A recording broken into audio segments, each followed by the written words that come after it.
Of course, Salem doesn't want to spoil it for Jones's lucrative fear-mongering, and he certainly didn't want to give it away by resonating with Jones's anti-Obama position or his incremental re-embracing neoconservatism. Well, this is one of the policies Mr. Obama trying to do. He is trying to control everybody in America, taking your rights, taking your guns, stripping you from your rights so he can control you. You cannot defend yourself. You cannot stand up for your rights. Mr. Barack Obama's upbringing with a father who believed in fanaticism to the point that he named his first son Malik on God's name and the second son Barak, which is the right of Prophet Muhammad. Mr. Barak's heart is a Muslim. I have no problem with that because I am a Muslim myself. But don't go to the fanatics, take them off a terrorist list, start supporting them, and then I have to pay the price as an American citizen.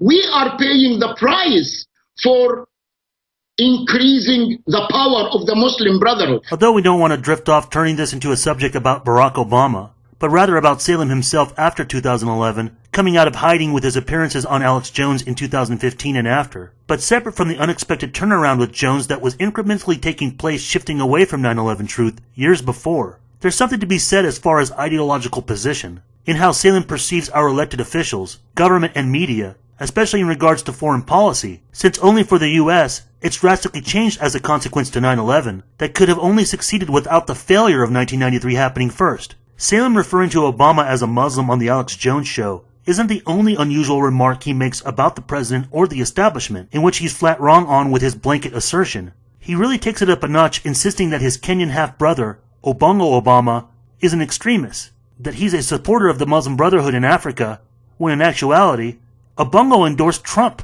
not the Democratic nominee as one would expect. Aside for Salem defending himself and supporting the official narrative of 9/11, it seems he still has other agendas just being obsessed with Obama, when he decides to rehash Obama attending services of Minister Reverend Wright, making accusations that the Muslim Brotherhood are blackmailing Obama, and that Egyptians are portraying him as a radical. If you see the intelligence on the Egyptian streets today, you can see how they portray Mr. Obama, how they portrayed him with the big beard and a turban. I want to go back to Mr. Obama's first speech in Egypt, in Cairo, Egypt.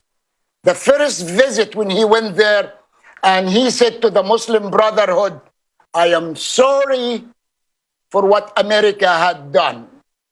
I don't understand what is Mr. Obama apologizing for. America was a great deal of help to Egypt at that time. We were giving the Egyptian military $1.5 billion by the B dollars as an asset, as an help with their military. Obama has apologizing about what America is doing, bringing democracy and trying to bring peace into the Middle East. Mr. President, you castrated the American military and the American influence around the world, and we are not helping even our allies in the countries in the Middle East. On the contrary, he is trying to say that he is fighting the war, but we are making only 5 bombings a day. Nothing. Oh yeah. Now that would certainly be a good idea to help him bring peace and prosperity after the lies and cover-ups of 9/11. But separate from Jones's twisted logic, Salem certainly sounds like a neoconservative too. And if Mr. Obama really loves the Syrian people, what did he do when the Syrian people got gassed by Mr. Bashar al-Assad? What did he do about his red line to Mr. Assad if he gassed his people?